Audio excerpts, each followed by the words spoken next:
Good morning, ladies and gentlemen, and welcome to the Palace Capital COVID-19 and dividend presentation. Before we begin, we would like to submit the following poll. This poll will close shortly. Also, for your information and throughout the presentation, investors will be in listen-only mode. Questions can be submitted at any time via the Q&A tab situated on the right-hand corner of your screen. Please note the company may not be in a position to answer every question it receives during the meeting itself. However, the company will review all questions submitted today and publish responses where it's appropriate to do so. These will be available via your Investor Meet Company dashboard. Finally, we'd like to remind you that this presentation is being recorded. I'd now like to hand over to Neil Sinclair, CEO, and Stephen Sylvester, CFO of Palace Capital. Good morning, everybody. Neil Sinclair here. I trust you're all safe and well. Thank you for joining us this morning and for participating in this Palace Capital presentation. If I can just take you through it. We are experts in regional property, and we focus on unlocking value to deliver attractive total returns. Just to give you a quick 1 minute about Palace Capital, in case you're not aware. Palace Capital was originally another company called Leo Insurance, which was listed in 2005. We took board control in 2010. We bought 29.9%, and it was the smallest company on the London Stock Exchange with a huge market cap of 108,000. We were the smallest company on the LSE at that time, and we decided to use the vehicle in order to build up a regional portfolio. What had happened in 2010 is that London already was moving, but we took the view that there was scope in the regions which are always behind London. And we thought this was a golden opportunity, which we took. So very quickly, we decided on a strategy of buying in the regions, number one. And the second, where we're different to our peer group, is that we have bought corporately. We have bought companies rather than properties. We have bought some single assets, but in the main, we have bought corporately. We bought a small company back in 2011, and then in 2013, we bought a subsidiary of Quintain for just under £40 million. And to give you some idea why we're different and why we buy corporately, we paid nearly 40 million. If we had bought the properties, then there would have been a 5% stamp duty charge, which would have been £2 million. But because we bought the company, you only pay 0.5% on the share value, and the share value was only £1 million. So we actually saved £2 million in value. So we've built up our portfolio within the course of the last 10 years, mainly corporately, and we have actually saved in terms of stamp duty over £10 million. And of course, before we became a REIT, this had particular benefits for us, particularly early on in terms of tax losses, etc. So if I can take you through that. So we've got a deep knowledge of the UK regions, focusing on the office and industrial sectors. We're not just income. We drive income and capital growth through refurbishment and redevelopment. The occupational market has been strong. Of course, we've had COVID-19 now, but it's quite interesting. There have been some lettings announced in the last week or two. So in the good provincial cities, the letting market is still looking quite attractive. So we're delivering attractive returns at this time. So we have to look at the COVID-19 impact, and it is crucial that we look to our tenants and our colleagues and make sure that they're all safe and well, and at the same time protecting the long-term value of the company. We're supporting our occupiers. You've all seen the press about some tenants finding it difficult to pay, which we quite understand. That's particularly in the retail sector. We have very limited retail exposure. We've got a couple of retail warehouses, but the tenants are very strong and we've had our rents. But we've got two leisure centres which comprise 14.5% of our portfolio. And there have been requests for rent deferrals, monthly payments, waivers, etc. What we are doing there is that as soon as this lockdown started, our asset management and property team contacted every one of those tenants. We've got over 200 tenants, and we called rather than emailed every one of them. And we have been talking to them about how we can go forward to the next quarter. So the March 2020 rent quarter collection, as expected, is down on the same quarter last year. We have some tenants who are finding it difficult. We have got some tenants who've got the money but are just not paying. But Stephen will refer to some of the rent collection a little bit later. But we're quite happy with our rent collection, which we'll talk about. We've had a prudent approach to preserving cash. We've decided it's uncertain times, certainly until the lockdown ends and until there's some sort of normality. So we decided purely as a matter of prudence to withdraw the Q3 dividend. But we have made no decision regarding the final dividend.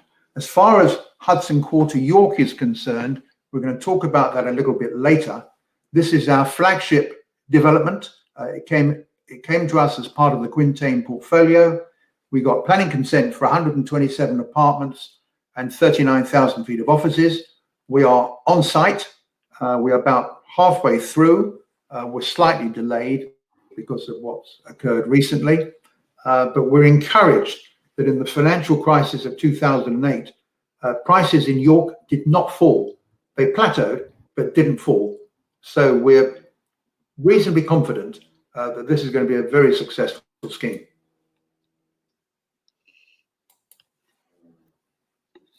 On our rent collection, as I said, is down. But as you can see, as of the 1st of April, we had collected 70% of our rents. Now, we've adjusted that because from a cash flow point of view, tenants wanted to pay monthly rather than quarterly, which is standard practice in the United States. So we agreed to this basis. And as of the 20th of April, we've got this up to 80%, and we may even go slightly higher. We've got strong collection stacks across all the sectors, given the closures. I'll now refer to Steve, who will talk about cash, debt, and covenants. Thanks, Neil. Morning, everyone. Yeah, just to talk through, obviously, from a working capital point of view, as Neil said, we've had to manage that in these uncertain times. Maintaining liquidity, certainly a priority. And as you will be, I'm sure won't be surprised, we've been speaking to our lenders throughout this process, given that, for example, as Neil referred to in the previous slide, you know, the two leisure schemes have been hardest hit by rent collection. You know, a lot of the tenants obviously having to shut up shop and are not able to trade. In particular, the challenge has been then with our debt covenants around those two properties. So the Northampton leisure scheme and the Halifax leisure scheme. And we've been working with our lenders. Interestingly enough, obviously Bank of England have come out and said to all lenders, you know, you've got to support your borrowers at this time. And all of our conversations have been very positive. And the banks have been along the lines of looking to waive any covenant breaches, you know, delay where there's debt repayment structured into facilities, looking to delay those if need be. We have a milestone on our Barclays development debt along the way, which obviously we've been ahead of milestones to date, but you know, with delays there may well be we may fall behind a milestone. Again, the banks are looking to waive any of these requirements. So very good support from the banks, but obviously we don't want to take that for granted, and we are managing our cash flow accordingly. As you can see, in terms of our ICR covenants, this is interest cover. They range from 225% to 250%, and for the majority I mean, our business is cash generative. There is a lot of cash thrown off in normal times, and there's not really the covenants. There is a lot of headroom on the majority of covenants, but obviously we have to manage that at this time. On the loan to value covenants, they range across the various lenders between 57.5% and 61.7%.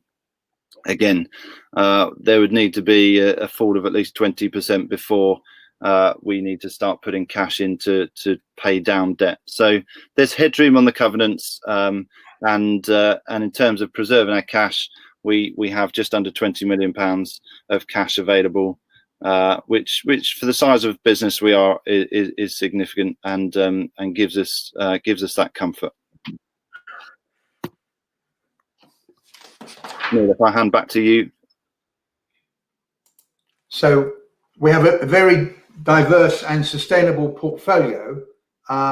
If you look there, they make up a very good proportion of our rental income.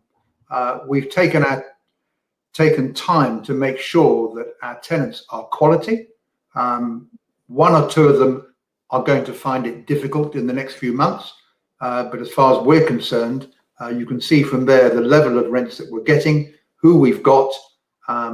Most of them are sizable companies, and therefore we think in this market that's a very good thing to be. So regional returns have been outperforming London, obviously because of a lower base. And we've got regional offices. 48% of our portfolio is in regional offices. We're in all the good northern cities, particularly. We're in Liverpool, Manchester, Leeds, York, and Newcastle. These are strong cities that have seen particular growth. But we've also got holdings in the south, including Exeter and Southampton. The reduction in office supply in the regions has been particularly strong, because if you take an example, Winchester, where we've got 3 properties, the permitted development, which allows offices to be changed to residential without planning, that's really caused the amount of office space available in some areas to be reduced to virtually zero. And in consequence, rental growth in cities like Winchester have been particularly strong. And we have tended to focus on those cities where there's been limited development and where office stock has been reduced because of what we call permitted development.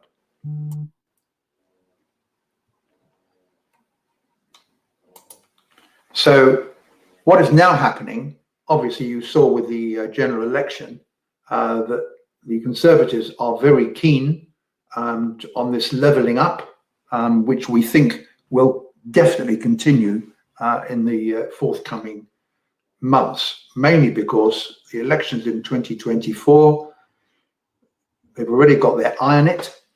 They want to meet the obligations that they made. As you know, they've given the notice to proceed on High Speed 2.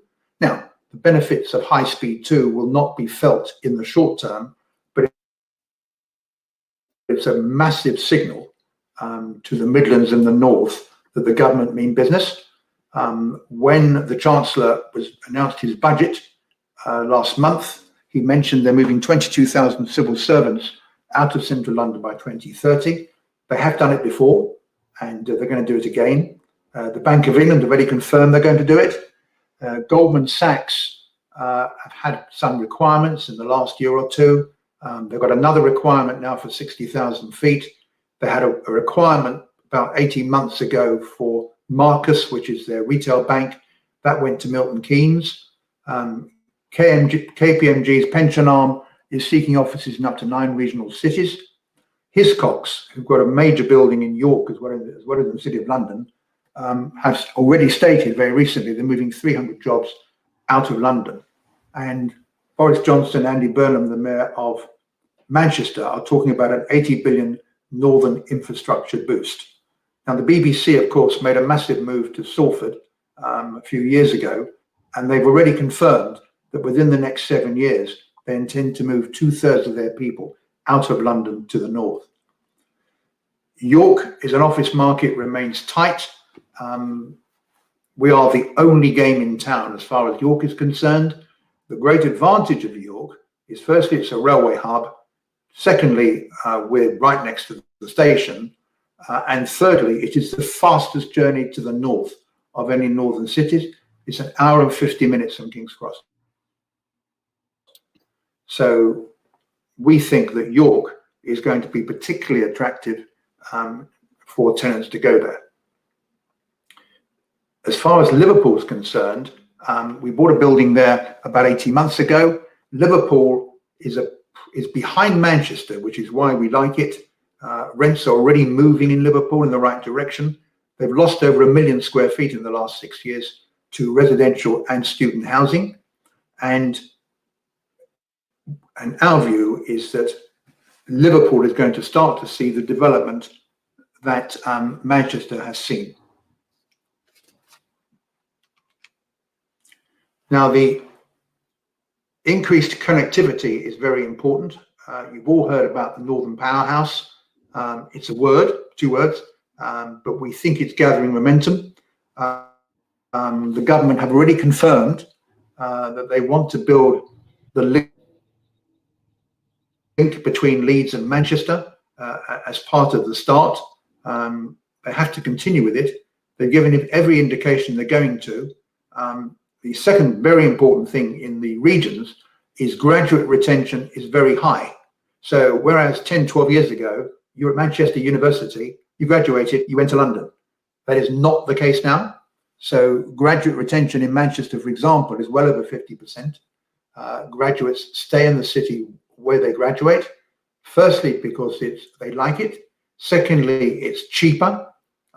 You can buy or rent much cheaper, and it's a good quality of life. And you're seeing that in all the major cities outside London. And we've tended to target properties in these particular cities. I've already referred to the high-speed rail, which has been given the go-ahead, which can only be positive for the north. Over to Steve. Thank you, Neil. So for those who are familiar with Palace Capital, you'll obviously know our history in terms of our growth of our portfolio over time, a number of equity raises in the past, and how we've managed our debt. So I'm not going to spend too much time on this. It's obviously there as a reference. But I think the point really, to reiterate what Neil said, is we are focused on growing both income and capital. And hopefully you can see the results of that strategy coming through in the financial track record. In terms of our balance sheet, we obviously, based on September values, we had a portfolio of 275 million, and our loan to value in terms of our debt was at 34%. So we were conservatively geared. However, we expected this gearing level to increase as we progressed with our development up in York, which we will talk through more. I guess key at this point in time is debt. What sort of pressure can the banks put us under? I've talked about the conversations we've had, the support we've been offered. But just to give you obviously a bit of detail in terms of the lenders, we've got facilities with Barclays, NatWest, Santander, Lloyds, and Scottish Widows, all the key high street lenders. And at this point in time, we're quite thankful that actually a lot of these facilities, they are non-recourse. They're at an SPV level. They're specific to portfolios or single assets. We're not borrowing at the top PLC level. And the advantage, of course, is that it doesn't all. If there is a problem with an asset or with a facility, it's quarantined in that SPV. It's not. It doesn't obviously affect the rest of the group. We have control over that. So I think that's an important point to note. But in terms of our ratios, we do fix some of our debt, but not all of it. And as at September, we had about 63% of our debt was fixed. as I said before, the loan to value is 34%, but we would expect that to increase gradually as the development over the next 12 months moves towards completion. And then just in terms of the maturity, we've got no debt due to expire in the next 2 years, and our average debt maturity is 4.5 years. So there's obviously, in a time of crisis, what you don't want is to suddenly have to start refinancing debt, especially if the debt markets become more difficult, which they're expected to. So, you know, our debt structure is manageable. It's in a strong position. We've got good support from our banks, but also we're managing our working capital so that we can actually deal with issues if they do crop up. Final thing I just want to say in terms of obviously we became a REIT last year. It wasn't necessary when we first started out. As Neil said, we bought a lot of corporates, and there was various tax advantages, tax losses inherited, and our tax bill was very low in those early years. And then obviously as we built the portfolio up, we utilised losses.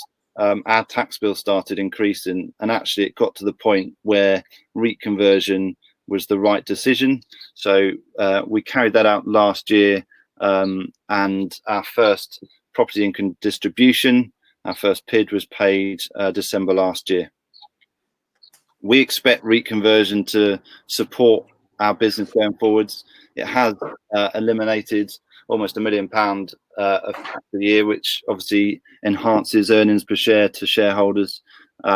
We do believe that the REIT badge broadens our appeal and should ultimately help us to improve liquidity to our shareholders. Final thing I just wanted to pull out before I hand back to Neil is the capacity within our current portfolio to grow our income. And you can see our passing rent back in September was £16.3 million. And there's various bits and pieces in this chart that demonstrate that there is the ability for us to actually grow that rent as we let space. Over the last 12-18 months, we've taken quite a lot of space back from tenants where we've looked to refurbish space, spend some money, capitalizing on growing incomes. As Neil said, cities like Liverpool and Manchester and Leeds up in the north, where we're seeing rental growth.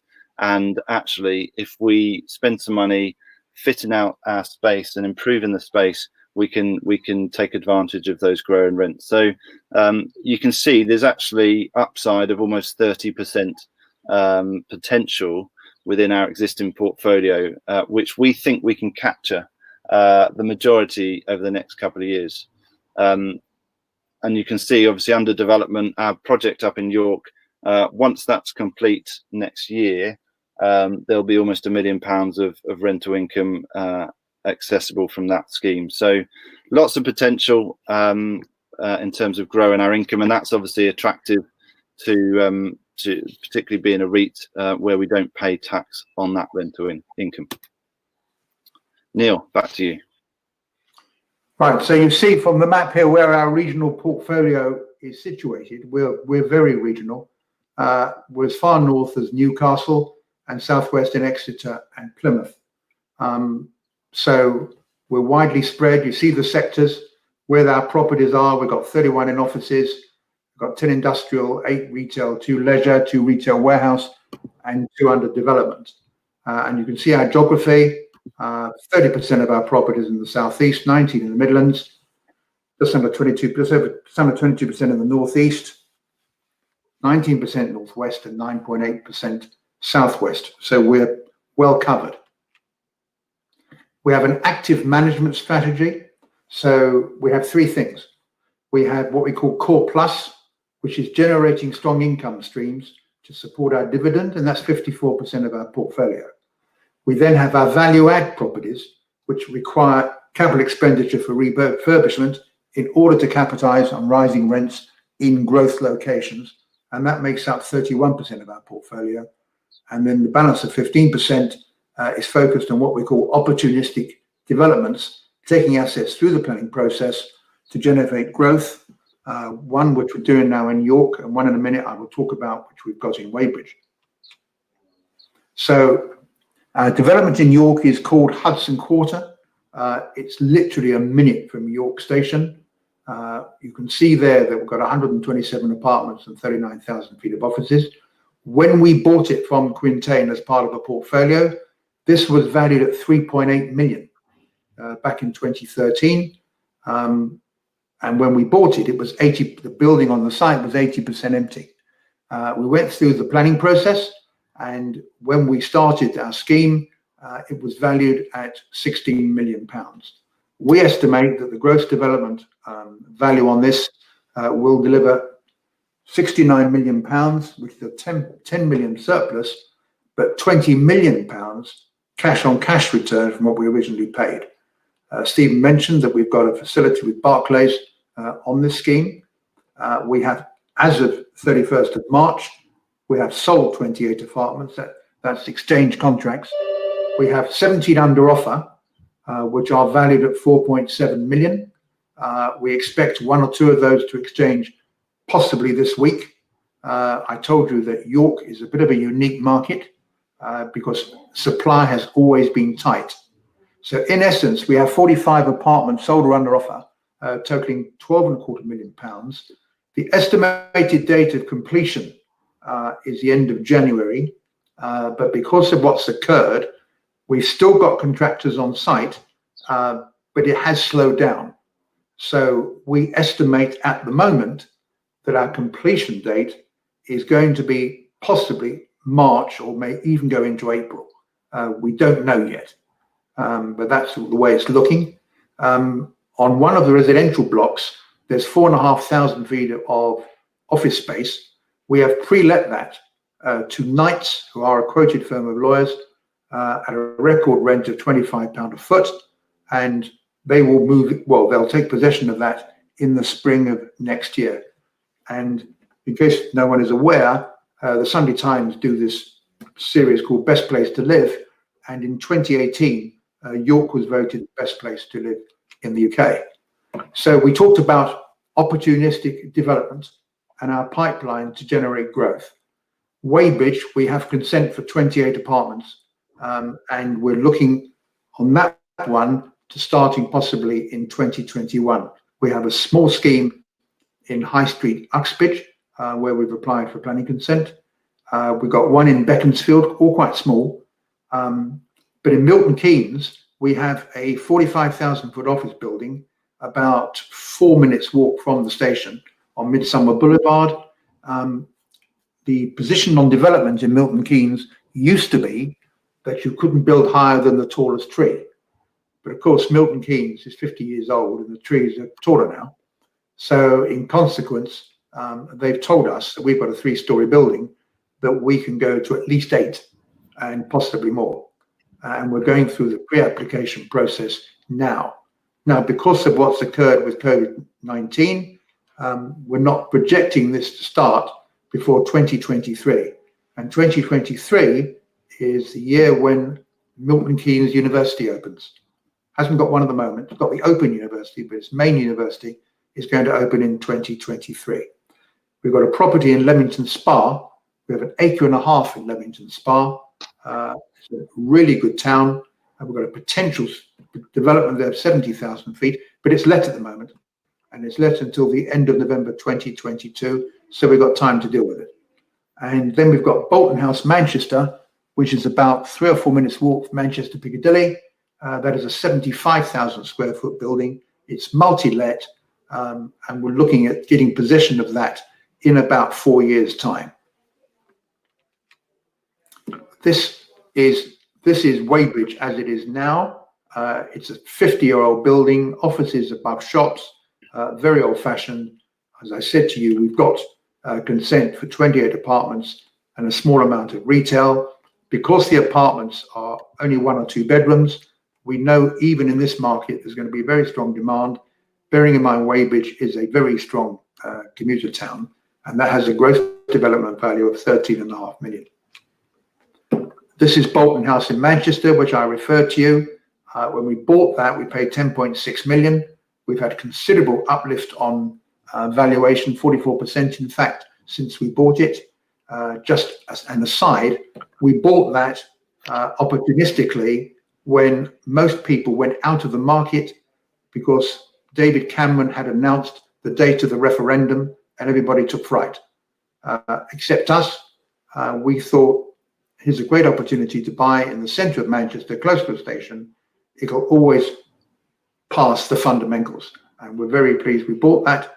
And that is a medium-term development opportunity, but not scheduled to start, if we do it, for at least 4 years. So this is Derby Square in Liverpool. We bought this for £14 million about a year and a half ago. Average rent's £12 on purchase. We're now getting £17 in this building. It's nearly 100% occupied. You can see the retail tenants. We've got Tesco and Pret a Manger. We've got Exchange Chambers, which is the biggest barristers' chambers in the north, and broad range of occupiers. But as I said, Liverpool has seen very little office development, lost a lot of office stock, and in consequence, that's why we're seeing growth there. This is our scheme in Northampton, our leisure scheme. It's 90% let. We did lettings to Sue Yoga. We did Gravity Fitness, who actually opened just before the close down. This is the amount of money, 226,000 we've added to the rent roll. Leisure is one of those where we are talking to tenants about how we can help them during the course of the next 6 months.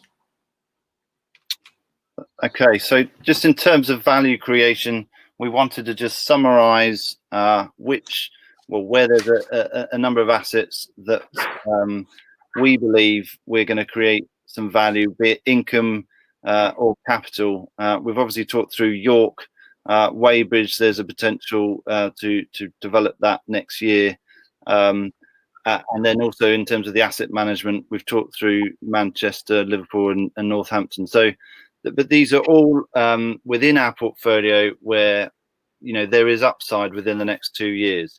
So I think it's important. We've tried to highlight there's a development pipeline, there's opportunity further down the track, but actually within the next 18 months to 2 years, we will have opportunity to grow our income and capital.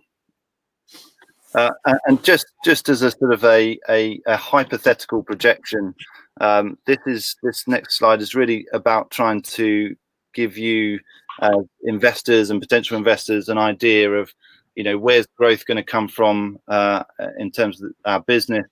So York as a development for us is our flagship development. It's significant. It makes up a large chunk of our portfolio. I think it's, as we said, development is around 15% of our portfolio. So this one asset makes up a large part of that. It's now our biggest valued property in the portfolio. Once that completes, and obviously there's a GDV there that we've put out of just shy of £70 million. The Barclays development loan will get paid off once we've completed and sold the residential flats. The office space is there, which we're looking to hold, and that will generate income. But there's a lot of surplus funds that will get released back into working capital that we can then obviously go and redeploy and build our portfolio further. And this really is trying to give you an idea that, you know, in theory, you've completed the sales, you've sold all the residential, you've got at least £25 million of cash. If you went and geared that at 50%, you've got 50 mil that you can go and deploy on further income enhancing acquisitions. And we've just put some sort of simple projections, buying properties yielding 6%, cost of debt of 3%. What would that do to our portfolio over in a couple of years' time? And you can see, you know, there's growth in terms of the portfolio, but it translates to rental income. Obviously, keeping the same admin cost base, we're able to grow our earnings per share upwards of 40%. And more importantly, that will enable us to demonstrate strong dividend cover, which as a result of deploying significant amounts of capital into York over the last couple of years, our dividend cover has dropped below 100%, for obvious reasons, but that will then obviously kick back back into full cover. So there's a lot of potential. We're very excited about the progress of York, and there's obviously a long way to go. Dealing with COVID-19 on construction sites it is not easy, but they've done a fantastic job so far. And as Neil says, they're still on site, and that's still on target to complete next year. So just to conclude, we believe we've got the right assets in the right locations and in the right sectors where we can really add value, both on an income and a capital. We've got plenty of income reversion within the portfolio which we can access, and we have been spending money refurbishing those assets to grow our income. And we've also got capital growth, upwards of £10 million surplus at the York development, which that alone could impact NAV per share by 5%. Excuse me. And in addition, we have Weybridge as a development that we could tap into next year, and there's other opportunities within the pipeline. As we've said, we converted to REIT status last year, and we believe that will also support the business model. So we've got a well-established platform, we've got a solid portfolio, well-positioned to capitalise on the Boris bounce, on the government investment in the regions, and obviously managing our working capital throughout this period, dealing with COVID-19 is a challenge for all businesses, but we believe we're well positioned to come out the other side and to continue to grow this business. And that concludes the presentation. Many thanks, Neil. Thank you, Stephen. Just while the company take a few moments to review the investor questions submitted today through the Q&A tab on the top right hand of your screen, I'd like to remind you that a recording of this presentation, along with a copy of the slides and the published Q&A, can be accessed via your investor dashboard on the Investor Meet Company platform. Before I hand back to the Palace Capital team, I'd like to remind you that your feedback is important to the company. Immediately after this presentation has ended, you'll be redirected for the opportunity to provide your feedback in order that the company can better understand your views and expectations. Neil, Stephen, I know you haven't had an awful long while, but I guess you've got a few questions, I guess, that you might... Yeah, we don't mind. We love questions. Okay, I'll hand over to you, sir. So the first question we've got is will the delaying... Oh, sorry, pardon me. No. This is the question of buying back our shares. We're trading at a 50% discount. Should we be buying back our shares? We've always looked at that. We've always had it under review. But to be honest, we like to use our money for opportunities. And we're not rushing to do that. You probably noticed none of our peer group have done it either. We've got cash. We want to keep our cash for the opportunities that we think are going to become available. On the question of Hudson Quarter, the question is, will it impact our timing when we get the surplus? It might do. So the estimated date of completion is the end of January. It is possible that this will complete before the end of our financial year. The problem we've had on site is that although the contractors have continued working and the government are 100% behind it, the builders merchants have closed. And in consequence, there's been a total rundown of materials. And that's what's made it difficult for some sites to continue to operate. The good news we had yesterday is that the brick manufacturers are returning to work and a number of builders merchants are reopening. And we think that's under very strong pressure from the government, because obviously what they're worried about is unemployment. But they think construction is going to play a very big part in keeping the unemployment level as low as possible. In terms of question here... Sorry, Neil, if I could just jump in on that one as well. Yeah. I think, initially we were looking at a practical completion date end of January, which would mean that by the time the residential apartments went through legals and actually completed, people would be moving in.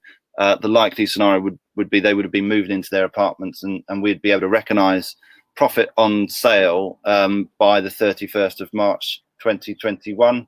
And I think that will be very challenging given the potential delay. So my expectation is that auditors at 31 March would, it'd be about what has completed and who's moved in, and if that has been delayed, and if that is into April or even May, then obviously that will come through into the next financial year. Yeah, at the moment we just don't know. We've got a really good contractor, big contractors in the north, got great relationships with their subcontractors, and we've got a great relationship with them. We just don't know yet. The next question is, what split do we envisage across our portfolio in medium to longer term? You've got office, industrial and retail. Needless to say, we're not rushing to look at retail at the moment, but we may do, but not yet. It's totally the wrong time. Certainly office and certainly industrial. We'd like more office.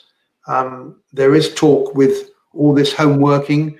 Do we need as much office space as we need before? You'll probably find, I found it last time when people thought computers were going to reduce office stock. In fact, it didn't. So we'll have to wait and see on that. I'm a great believer in good office buildings in city centres. The one thing we don't do, we don't buy office buildings outside city centres. We think they will slowly decline because of particularly transport problems, and also the fact that there's no coffee shops and pubs and gyms attached to business parks. So we think it's going to be city centre. The next question here, we've asked about our background to our shareholding in Circle Property. We think in the next, well, we thought even last year, that there's going to be some sort of consolidation within our sector. Circle is a very small company, and we took the view that in time there will be a possibility of a transaction there.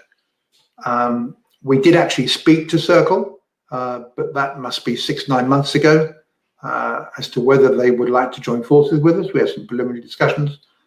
They weren't really in the mood, but that may change. So we have our 5.5% shareholding, which we've got at the moment, and of course we'll keep that under review. Any more you want to say on that, Steve? No, I mean, I think the as you said, there's quite a number of listed property companies, but as every management team will say, we've all got our own strategy and style and business model. I think the interesting thing about COVID-19 is that it will create pressure in some places, and I think the listed real estate sector has been across the board very conservatively geared this time round. You go back to the financial crisis, and people had serious issues, and a lot of even the largest REITs, they were issuing equity to resolve some of their debt issues. That I don't believe is the case this time round in terms of the listed sector. However, I think there is a private there is going to be stress and challenges for privately owned property companies who have geared well beyond what we have, and there may be opportunities, and to be honest, that is how we have built our company over the last 10 years, is through corporate acquisitions, and we believe there's going to be plenty of opportunities as we deal with this crisis and come out the other side. I think just to add to that, private property companies, 100%. We were looking at one or two just before all this broke, and one in particular had a loan to value of over 60%. That is looking dangerous as far as they're concerned, with a bank that is very well known to us, and they will be very concerned about that. We think this crisis will make private companies, as Steve said, more receptive to listening to proposals. And the fact we're listed, I think, is going to help us considerably. The next question is here: will we be looking to acquire any companies in the next 12 months? Yes. We've always been on the lookout for corporate acquisitions. We see no reason for that not to continue, and our view is that opportunities will present themselves. I'm going to allow Stephen to answer the next question. Yeah, so the Q3 dividend, which, well, as far as the, paying a dividend relating to that quarter, that's obviously been pulled. I can't give you details in terms of timing for year-end results yet. As you'll be aware, across the market, there's been there was actually a requirement for people who had December year ends not to announce results when they were originally planning, so they were delayed. Our usual timing in terms of results is we will announce early June, and then the final dividend would be proposed at that point, and then approved at the AGM, usually held in July. Well, we're looking at potentially we may defer our results announcement, depend on what obviously the outcome over the next month in terms of going back to work and lockdown being resolved. So that's going to be a watch and brief. The impact, of course, is we want to make sure our working capital is managed effectively before we start paying out dividends. But Q3 is obviously lost, but Q4 and final dividend it is certainly not, and that will be reviewed at the appropriate time. Yeah, I think that's very fair. Sorry, just there's a second, Jonathan, for a question you've asked us in terms of the absence of the dividend impact on REIT status. It does, and in fact, when you convert to REIT status, you get an individual from HMRC who becomes your best friend and looks after you, and they have sent a lot of advice and effectively offering help to all REITs if as you would have noticed, a lot of the REITs have pulled their dividend whilst managing through this crisis. And what you may not be aware of is when you pay dividends as a REIT, you've got to pay 90% of your rental business profits. But what you do have is you've got a 12-month window to pay those dividends. So, for example, the year ended 31 March 20. We then have a full 12 months through to 31 March 21 with which to pay our requirement. So HMRC have sent messages out to all the REITs to basically say, if there's a problem with paying your 90%, please get in touch. We don't envisage a problem, but as hopefully I've explained, we've got a full 12 months with which to pay our requirement anyway. Right. So Shagar has asked, as people are working from home, how will it affect the office property market? My view is it may do. My experience has been in the past that everyone said it is going to affect it. It might affect the flexible office market. That might get affected in some form. But I think the other market, it is very, very too soon to say, in my view. The next question from Michael is about Bolton House. What are we looking to do there? Bolton House is situated in an area which Manchester City Council intend to regenerate over the next 10 years. So we're in the right place. We're only 50 yards from Portland Street and about 3 minutes from Manchester Piccadilly. There's a huge scheme planned for Manchester Piccadilly Station. Our scheme will probably be offices, but it's 4 years' time. So we'll have to review it. The good thing about our site is we've got 75,000 feet on it at the moment, but it's very capable of taking twice that amount. We've got a very big open car park next to our property. which is hardly used in Manchester. It's empty most of the time. So we've got good potential to do a particularly attractive scheme, but not for 4 years. We're getting the place up and let. When we bought it, the rents were between 12 and 13 pounds. We're now getting 19 pounds. So the good thing about regional property is you start from a lower base, and you therefore got much more chance, unlike London, of getting a really good percentage increase in terms of growth. So that's our view on Bolton House. I will revert to Steve to answer the next question from David. Okay, so David has asked, can you talk about the measures the company is taking to reduce costs in the current environment, and specifically what percentage salary reductions the company's employees are taking?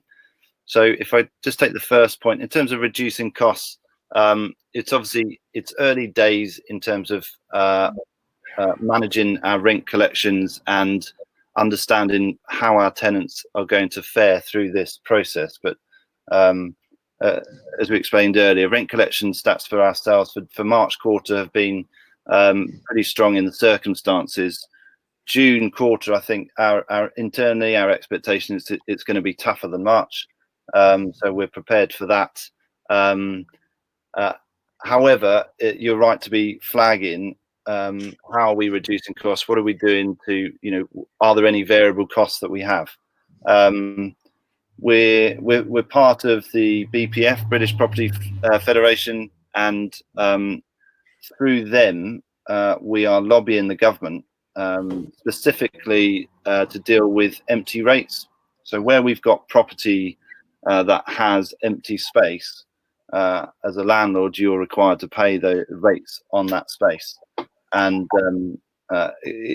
it was never meant to be that way. It was instigated in order to actually encourage people to go out and let their property. And clearly, in this environment, you cannot let space to people who can't take occupation.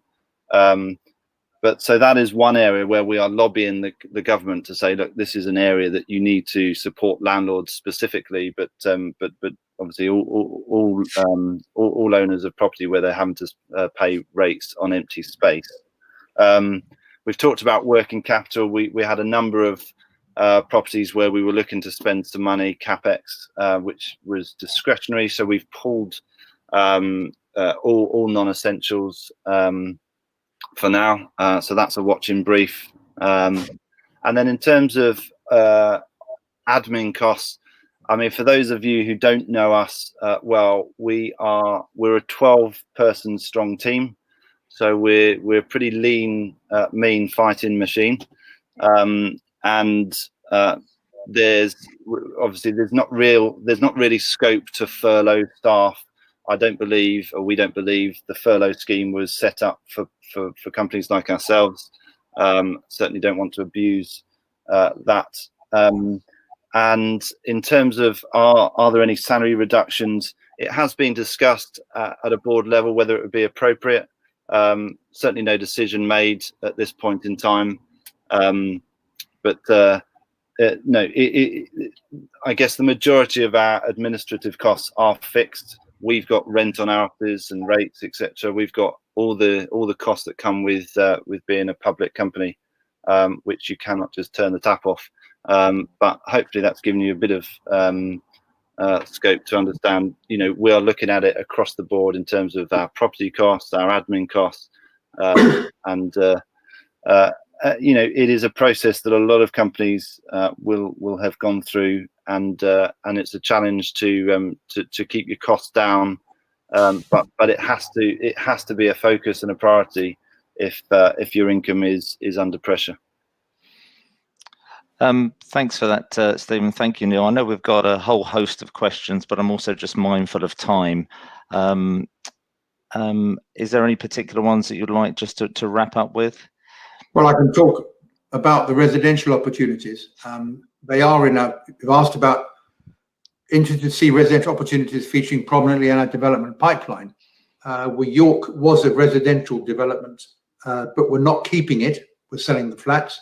And the only other one we've got particularly is in Weybridge, and in Weybridge they will be built for sale as well. So we've got absolutely no plans to retain residential assets for income. Perfect.